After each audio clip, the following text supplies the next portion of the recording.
ಶ್ರೀ ಗಣಪತಿ ಶಾರದಾ ಗುರುಭ್ಯೋ ನಮಃ. ಗುರುಬ್ರಹ್ಮ ಗುರುರ್ವಿಷ್ಣು ಗುರುದೇವೋ ಮಹೇಶ್ವರ ಗುರು ಸಾಕ್ಷಾತ್ ಪರಬ್ರಹ್ಮ ತಸ್ಮೈ ಶ್ರೀ ಗುರವೇ ನಮಃ.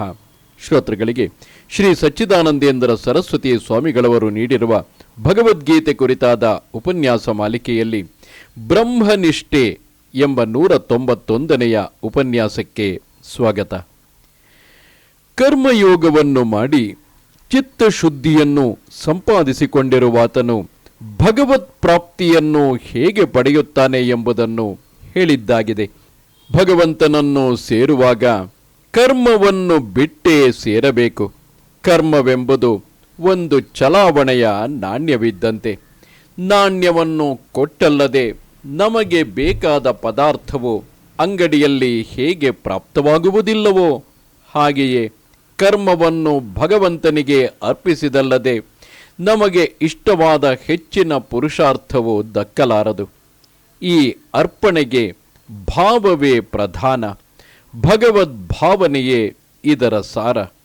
ಆದರೆ ಮನುಷ್ಯನು ಸಾಮಾನ್ಯವಾಗಿ ಅಹಂಕಾರ ಪ್ರಧಾನವಾಗಿರುತ್ತಾನೆ. ಎಲ್ಲವನ್ನೂ ನಾನೇ ಮಾಡಿದೆ, ಇದರ ಫಲವೆಲ್ಲ ನನಗೆ ಸಲ್ಲತಕ್ಕದ್ದು ಎಂಬ ಈ ನಾನು ಎಂಬುದನ್ನು ಆರಾಧನೆ ಮಾಡಿಕೊಳ್ಳುತ್ತಿರುವುದು ಅವನ ಸ್ವಭಾವವು. ಈ ಸ್ವಭಾವವನ್ನು ಕಳೆದುಕೊಳ್ಳುವುದಕ್ಕೆ ಪರಮೇಶ್ವರ ಆರಾಧನಾ ರೂಪವಾದ ಕರ್ಮಯೋಗವು ಬೇಕು. ಕರ್ಮದಲ್ಲಿ ನಾನು ಎಂಬುದು ಎದ್ದುಕೊಂಡು ಅನರ್ಥವನ್ನು ಉಂಟು ಮಾಡುತ್ತಿರುತ್ತದೆ. ಆದರೆ ತಾಯಿಯಾದವಳು ತನ್ನ ಕಷ್ಟವನ್ನು ಲೆಕ್ಕಿಸದೆ ಮಗುವನ್ನು ಸಾಕುವಾಗ ಇರುವ ಭಾವನೆಯಂಥ ಭಾವನೆಯು ಕರ್ಮಯೋಗದಿಂದ ಬರಬೇಕಾಗಿದೆ. ಇದೇ ಕರ್ಮದಿಂದ ಆಗಬೇಕಾಗಿರುವ ಸಿದ್ಧಿ. ಇಂಥ ಸಿದ್ಧಿಯನ್ನು ಪಡೆದುಕೊಂಡ ಜನರು ತಮ್ಮ ಸ್ವಾರ್ಥವನ್ನು ಮಾತ್ರ ಸಂಪಾದಿಸಿಕೊಂಡವರೆಂದು ಎಂದಿಗೂ ಹೇಳುವುದಕ್ಕೆ ಬರುವುದಿಲ್ಲ. ಆ ಪ್ರಕಾರದ ಜನರ ಸಂಖ್ಯೆಯು ಹೆಚ್ಚಿದಷ್ಟು ಲೋಕಕ್ಕೆ ಕಲ್ಯಾಣವಾಗುವುದು. ಇದೆಲ್ಲ ಬಹಿರಂಗ ಸಾಧನವಾಯಿತು. ಇದರ ಗುರಿಯಲ್ಲಿ ಎಂದರೆ ನಾನು ಎಂಬುದು ಪರಮಾತ್ಮನಲ್ಲಿ ಕರಗಿ ಎಲ್ಲೆಲ್ಲಿಯೋ ಆತನನ್ನೇ ಕಾಣುವಂತೆ ಆಗಬೇಕು. ಇಷ್ಟಾರ್ಥ ಪ್ರಾಪ್ತಿಗಾಗಿ ದೇವರಿಗೆ ಹರಕೆಯ ಮೀಸಲನ್ನು ಒಪ್ಪಿಸುವ ಜನರಂತೆ ಕರ್ಮಯೋಗಿಯು ಜ್ಞಾನ ಪ್ರಾಪ್ತಿಗಾಗಿ ಅಹಂಕಾರವನ್ನು ಭಗವಂತನಿಗೆ ಒಪ್ಪಿಸಿ ಕೃತಕೃತ್ಯನಾಗುತ್ತಾನೆ. ಇದಕ್ಕಾಗಿಯೇ ಧ್ಯಾನ ಯೋಗವನ್ನು ಮಾಡುವುದು. ಅನುಭವೈಕ ವೇದ್ಯವಾದ ಈ ಸ್ಥಿತಿಯೇ ಬ್ರಹ್ಮಭೂಯವು. ಹೀಗೆ ಬ್ರಹ್ಮಭೂತನಾದವನ ಸ್ಥಿತಿ ಹೇಗಿರುವುದು, ಇದನ್ನು ಭಗವಂತನು ಹೇಳುವುದಕ್ಕೆ ಉಪಕ್ರಮಿಸಿರುತ್ತಾನೆ. ಸ್ಥಿತಪ್ರಜ್ಞ, ಭಕ್ತ, ನಿತ್ಯಯುಕ್ತ, ಜ್ಞಾನಿ, ತ್ರಿಗುಣಾತೀತ ಎಂಬ ಹೆಸರುಗಳಿಂದ ಗೀತೆಯಲ್ಲಿ ತಿಳಿಸಿರುವವನೇ ಬ್ರಹ್ಮಭೂತನು. ಈಗಿನ ಕಾಲದಲ್ಲಿ ಪ್ರಾಣ ಬಿಟ್ಟ ಸನ್ಯಾಸಿಗಳನ್ನು ಬ್ರಹ್ಮೀಭೂತರಾದರು ಎಂದು ಕರೆಯುವ ವಾಡಿಕೆ ಇರುವುದರಿಂದ ಈ ಮಾತಿಗೆ ನಮ್ಮನ್ನೆಲ್ಲ ಬಿಟ್ಟು ತೆರಳಿದರು ಎಂದಂತೆ ಅರ್ಥವಾಗಿ ದುಃಖವನ್ನು ಸೂಚಿಸುತ್ತದೆ. ಆದರೆ ಬ್ರಹ್ಮಭೂಯವನ್ನು ಪಡೆದು ಈ ಲೋಕದಲ್ಲಿಯೇ ಇರುವ ಮಹಾತ್ಮರ ವಿಚಾರವನ್ನೇ ಗೀತೆಯಲ್ಲಿ ಹೇಳಿದೆ. ದುಃಖಮಯವಾದ ನರಕ ಎಂಬುದು ಪಾಪಿ ಜೀವರ ಪಾಲಿಗೆ ಬಂದದ್ದು. ಆದರೆ ಜ್ಞಾನಿಗಳ ದೃಷ್ಟಿಯಿಂದ ನರಕವೂ ಬ್ರಹ್ಮವೇ. ಬ್ರಹ್ಮಕ್ಕಿಂತ ಬೇರೆಯಾಗಿ ಮತ್ತೊಂದು ಇರುವುದೇ ಇಲ್ಲ. ಶಾಸ್ತ್ರ ದೃಷ್ಟಿಯಲ್ಲಿ ನಾವೆಲ್ಲರೂ ಬ್ರಹ್ಮವೇ ಆಗಿರುತ್ತೇವಾದರೂ ನಮ್ಮ ಪಾಲಿಗೆ ಆ ಬ್ರಹ್ಮವೇ ದುಃಖವಾಗಿ ತೋರಿಕೊಳ್ಳುತ್ತಿದೆ. ಜ್ಞಾನಿಗಳ ಪಾಲಿಗೆ ಇದೇ ಪ್ರಪಂಚವೋ ಅಮೃತಮಯವಾಗಿರುತ್ತದೆ. ನಾವು ಮನಸ್ಸಿನಲ್ಲಿ ಏನನ್ನು ಇಟ್ಟುಕೊಂಡಿರುತ್ತೇವೋ ನಮ್ಮ ಹೊರಗೂ ಅದೇ ಕಾಣುತ್ತಿರುತ್ತದೆ. ವಿವೇಕಾನಂದ ಸ್ವಾಮಿಗಳು ಮಕ್ಕಳ ಹೃದಯದಲ್ಲಿ ಕಳ್ಳತನದ ಭಾವವೇ ಇಲ್ಲದ್ದರಿಂದ ಅವರಿಗೆ ಹೊರಗೂ ಕಳ್ಳನು ಕಾಣಿಸುವುದೇ ಇಲ್ಲ, ಕಳ್ಳನೂ ಅವರಿಗೆ ಮಾವಯ್ಯನಾಗಿರುತ್ತಾನೆ ಎಂದಿರುತ್ತಾರೆ. ಬ್ರಹ್ಮಭೂತ ಪ್ರಸನ್ನಾತ್ಮ ನ ಶೋಚತಿ ನ ಕಾಂಕ್ಷತಿ ಸಮಸ್ಸರ್ವೇಷು ಭೂತೇಷು ಮದ್ಭಕ್ತಿಂ ಲಭತೆ ಪರಾಂ ಭಕ್ತ್ಯಾ ಮಾಮಭಿಜಾನಾತಿ ಯಾವಾನ್ ಯಶ್ಚಾಸ್ಮಿ ತತ್ವತಃ ತತೋ ಮಾಂ ತತ್ವತೋ ಜ್ಞಾತ್ವಾ ವಿಶತೆ ತದನಂತರಂ. ಬ್ರಹ್ಮಭೂತನಾದವನಿಗೆ ನಮ್ಮಂತೆ ಕಲುಷಿತ ಅಂತಃಕರಣ ಇರುವುದಿಲ್ಲ. ಅವನು ಶೋಕಿಸುವುದಿಲ್ಲ, ಇಂಥದ್ದು ಬೇಕೆಂದು ಬಯಸುವುದಿಲ್ಲ.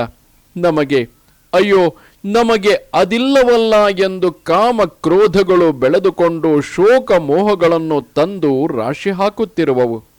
ಮಕ್ಕಳು ದೊಡ್ಡವರಿಗೆ ಕೊಡುವಷ್ಟು ಆಹಾರವನ್ನು ಅಥವಾ ಅವರು ಉಡುವಂಥ ದೊಡ್ಡ ಉಡುಪುಗಳನ್ನು ತಮಗೆ ಕೊಡಲಿಲ್ಲವಲ್ಲ ಎಂದು ಅಳುವಂತೆ ನಮಗೂ ಈ ಕಾಮ ಕ್ರೋಧಗಳಿಂದ ನಿಜವಾದ ಆನಂದವನ್ನು ಅನುಭವಿಸುವ ಯೋಗ್ಯತೆ ತಪ್ಪಿ ಹೋಗಿ ನಿರಂತರವಾಗಿ ಅಳುವ ಮನಸ್ಥಿತಿ ಬಂದಿರುತ್ತದೆ.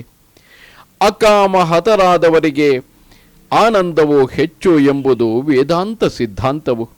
ಎಲ್ಲರ ಆನಂದವನ್ನು ತಮ್ಮದಾಗಿ ಮಾಡಿಕೊಂಡು ಸುಖಿಸುವವರು ಧನ್ಯರು. ಸ್ವಾಮಿ ರಾಮತೀರ್ಥರವರು ಪೂರ್ವಾಶ್ರಮದಲ್ಲಿ ತಮಗೆ ಸಮರ್ಪಿಸಿದ ಚಿನ್ನದ ಗಡಿಯಾರವನ್ನು ಸ್ವಾಮಿ ವಿವೇಕಾನಂದರವರು ಈ ಜೇಬಿನಲ್ಲಿಯೇ ಅನುಭವಿಸುವೆನು ಎಂದು ಅವರ ಜೇಬಿನಲ್ಲಿಟ್ಟ ಘಟನೆಯನ್ನು ಜ್ಞಾಪಿಸಿಕೊಂಡರೆ ಮತ್ತೊಬ್ಬರ ಆನಂದದಲ್ಲಿ ತಮ್ಮ ಆನಂದವನ್ನು ಕಂಡುಕೊಳ್ಳುವ ಮಹಾತ್ಮರ ಮನಸ್ಥಿತಿಯು ಒಂದಿಷ್ಟಾದರೂ ತಿಳಿದೀತು. ಶ್ರೀಕೃಷ್ಣನು ವ್ಯವಹಾರ ದೃಷ್ಟಿಯಿಂದ ವಸುದೇವನ ಹೊಟ್ಟೆಯಲ್ಲಿ ಜನಿಸಿದವನು. ಪರಮಾರ್ಥವಾಗಿ ಬ್ರಹ್ಮಾಂಡಕ್ಕೆಲ್ಲ ಅನ್ನವನ್ನು ಕೊಡುವ ಭಗವಂತನು ಆತನೇ.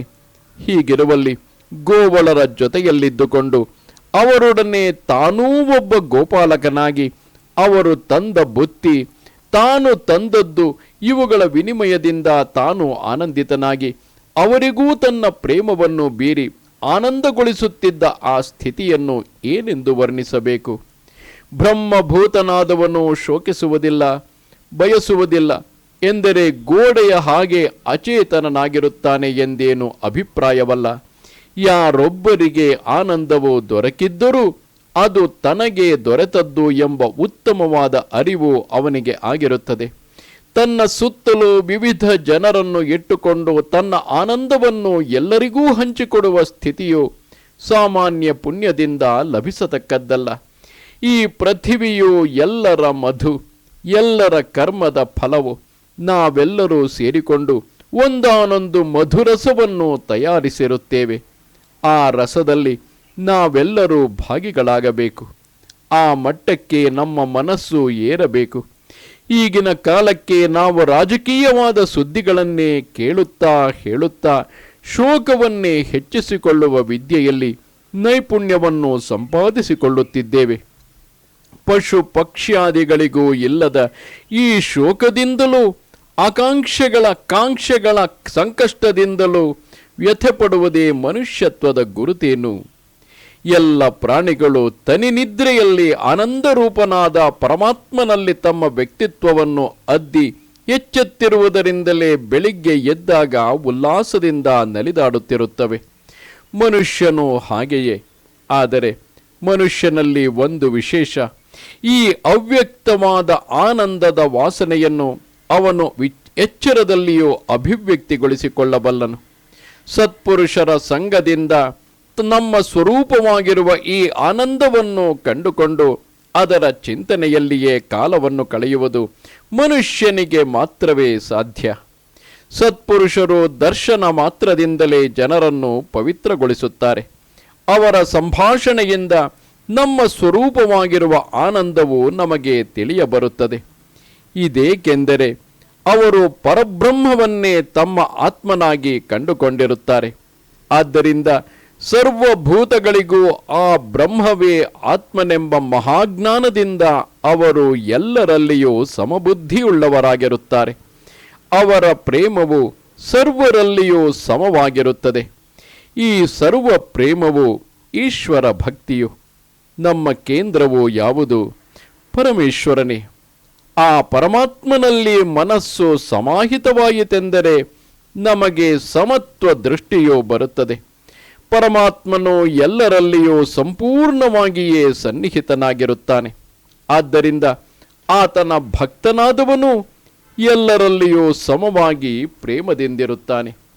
ಇದೇ ಜ್ಞಾನ ಲಕ್ಷಣವಾದ ಪರಭಕ್ತಿ. ಈ ಭಕ್ತಿಯಿಂದಲೇ ಪರಮಾತ್ಮನು ಎಷ್ಟು ಯಾವ ಸ್ವರೂಪದವನು ಎಂಬುದು ಗೊತ್ತಾಗುತ್ತದೆ. ಪರಮಾತ್ಮನು ಬಗೆ ಬಗೆಯ ವಿಭೂತಿಗಳಿಂದ ಬಗೆ ಬಗೆಯಾಗಿ ತೋರುತ್ತಿರುತ್ತಾನೆ. ಇದೆಲ್ಲವೂ ಆ ಪರಮಾತ್ಮನ ವಿಭೂತಿಗಳೇ ಎಂಬ ಹೆಚ್ಚಿನ ಅರಿವು ಪರಭಕ್ತನಿಗೆ ಮಾತ್ರವೇ ತಿಳಿಯಬರುತ್ತದೆ. ಪರಮಾತ್ಮನು ಯಾವ ಸ್ವರೂಪದವನು, ಅವನು ನಿಜವಾಗಿ ಯಾವ ಸ್ವರೂಪದಲ್ಲಿ ಇರುತ್ತಾನೆ ಎಂಬುದು ಈ ಭಕ್ತನಿಗೆ ತಿಳಿಯಬರುತ್ತದೆ. ಪರಮಾತ್ಮನು ಅನಂತ ವಿಭೂತಿಗಳಿಂದ ಅನಂತವಾಗಿ ಕಾಣುತ್ತಿದ್ದರೂ ನಿಜವಾಗಿ ಅವನಲ್ಲಿ ಯಾವ ಭೇದವೂ ಇರುವುದಿಲ್ಲ. ಉಪಾಧಿಗಳಿಂದ ಅವನಲ್ಲಿ ಭೇದಗಳು ಕಾಣುವುದು ನಿಜ. ಆದರೆ ಆ ಉಪಾಧಿಗಳು ಅವಿದ್ಯಾ ಕಲ್ಪಿತವೇ ಆಗಿರುತ್ತವೆ. ವಿಭೂತಿಗಳ ನಿಮಿತ್ತವಾಗಿರುವ ಉಪಾಧಿಗಳು ಸ್ವರೂಪದಿಂದ ಆ ಪರಮಾತ್ಮನೇ ಹೊರತು ಬೇರೆಯಲ್ಲ. ಆ ಪರಮಾತ್ಮನು ನಿಜವಾಗಿ ನಿರುಪಾಧಿಕನು, ನಿರ್ವಿಶೇಷನು, ಅದ್ವೈತನು, ಚೈತನ್ಯ ಮಾತ್ರೈಕ ರಸನು, ಅಜನು, ಅಜರನು, ಅಮರನು, ಅಭಯನು, ಅಮರಣನು. ಇಂಥ ನಿತ್ಯ ಶುದ್ಧ ಬುದ್ಧ ಮುಕ್ತ ಸ್ವಭಾವನಾಗಿರುವ ಪರಮಾತ್ಮನೇ ಪರಮಾರ್ಥವು ಎಂಬುದು ಪರಭಕ್ತನಿಗೊಬ್ಬನಿಗೆ ಮನದಟ್ಟಾಗಿರುತ್ತದೆ. ಅಭಿಜಾನಾತಿ ಎಂದರೆ ಯಾವ ವೇಷದಿಂದ ಪರಮಾತ್ಮನೋ ಕಾಣಿಸಿಕೊಂಡರೂ ಇವನು ಪರಮಾತ್ಮನೇ ಎಂದು ಗುರುತಿಸಲ್ಪಡುತ್ತಾನೆ ಎಂದರ್ಥ. ಇದಕ್ಕೆ ಅವನಿಗಿರುವ ನಿರತಿಶಯವಾದ ಪ್ರೇಮವೇ ಕಾರಣವು. ಪರಮಾತ್ಮನನ್ನು ಯಾವನು ಹೀಗೆ ಗುರುತಿಸಿ ಅರಿಯಬಲ್ಲನೋ ಅವನಿಗೆ ಪರಮಾತ್ಮನ ಹೊರತು ಮತ್ತೊಂದು ಕಾಣಿಸುವುದೇ ಇಲ್ಲ. ಆದ್ದರಿಂದ ತಾನು ಆ ಪರಮಾತ್ಮನಿಗಿಂತ ಬೇರೆಯಾಗಿ ಉಳಿದುಕೊಳ್ಳುವುದು ಅವನಿಗೆ ಸಾಧ್ಯವಾಗಿರುವುದಿಲ್ಲ. ಜ್ಞಾನ ಭಕ್ತಿಯ ಬಲದಿಂದ ಆ ಪರಮಾತ್ಮನನ್ನು ಹೊಕ್ಕು ಆತನಲ್ಲಿಯೇ ಒಂದಾಗಿ ಬಿಟ್ಟಿರುತ್ತಾನೆ. ಇದೇ ಗೀತೆಯ ಕೊನೆಯ ಫಲ. ತತ್ವವು ಎರಡು ದೃಷ್ಟಿಗಳಿಂದ ಬೇರೆ ಬೇರೆಯ ಎರಡು ಪ್ರಕಾರದಿಂದ ಕಾಣುತ್ತಿರುತ್ತದೆ. ಲೌಕಿಕ ದೃಷ್ಟಿಯಿಂದ ನೋಡಿದಾಗ ಈ ನಮ್ಮ ವ್ಯವಹಾರವು ದುಃಖಮಯವಾಗಿರುತ್ತದೆ. ದುಃಖಕ್ಕೆ ಪರಿಹಾರವೆಂದು ನಾವು ಅನುಸರಿಸುವ ಉಪಾಯಗಳು ಒಂದು ದುಃಖದಿಂದ ಮತ್ತೊಂದಕ್ಕೆ ನಮ್ಮನ್ನು ಮೆಟ್ಟಿಸುತ್ತಿರುವವು. ಈ ದೃಷ್ಟಿಯಲ್ಲಿ ದುಃಖಕ್ಕೆ ಅಂತವೇ ಇಲ್ಲವೆಂದು ಕಾಣುತ್ತಿರುವುದು. ಆದರೆ ಶಾಸ್ತ್ರ ದೃಷ್ಟಿಯಿಂದ ನೋಡಿದರೆ ಎಲ್ಲಿ ನೋಡಿದರೂ ಆನಂದ ರೂಪವಾದ ಪರಮಾರ್ಥವೇ. ಎಲ್ಲವೂ ಬಗೆ ಬಗೆಯ ವಿಕಾರವನ್ನು ಹೊಂದುತ್ತಿರುವಂತೆ ತೋರುತ್ತಿದ್ದರೂ ನಿಜವಾಗಿ ನಿತ್ಯ ನಿರ್ವಿಕಾರವಾಗಿರುವ ಒಂದೇ ಪರಮಾರ್ಥ ತತ್ವವಿದೆ. ಅದೇ ಆನಂದ ರೂಪವಾದ ನಮ್ಮ ಆತ್ಮನು. ಅಮೃತವನ್ನು ಉಣಲೊಲ್ಲದೆ ಮೊಂಡು ಹಿಡಿದು ಅಳುತ್ತಿರುವ ಮಕ್ಕಳಂತೆ ನಾವು ಪರಮಾರ್ಥವಾಗಿ ನಮ್ಮ ಸ್ವರೂಪವೇ ಆಗಿರುವ ಈ ಅದ್ವಿತೀಯ ಆನಂದವನ್ನು ಅರಿತುಕೊಂಡು ನಿಶ್ಚಿಂತರಾಗಿ ಇರಲಾರದೆ ಒದ್ದಾಡುತ್ತಿರುವೆವು. ಕರ್ಮಯೋಗ ಧ್ಯಾನ ಯೋಗಗಳ ಮೂಲಕವಾಗಿ ಅಂತಃಕರಣಕ್ಕೆ ಸಂಸ್ಕಾರವನ್ನು ಮಾಡಿಕೊಂಡು ಶಾಸ್ತ್ರ ದೃಷ್ಟಿಯಿಂದ ನೋಡುವುದಕ್ಕೆ ಮೊದಲು ಮಾಡಿದೆವೆಂದರೆ ಆನಂದವೇ ಆನಂದ. ನಮಸ್ತೆ ಶಾರದೆ ದೇವಿ ಕಾಶ್ಮೀರ ಪುರವಾಸಿನಿ ತ್ವಾಮಹಂ ಪ್ರಾರ್ಥಯೇ ನಿತ್ಯಂ ವಿದ್ಯಾದಾನಂಚ ದೇಹಿಮೆ. ನಮಸ್ಕಾರ.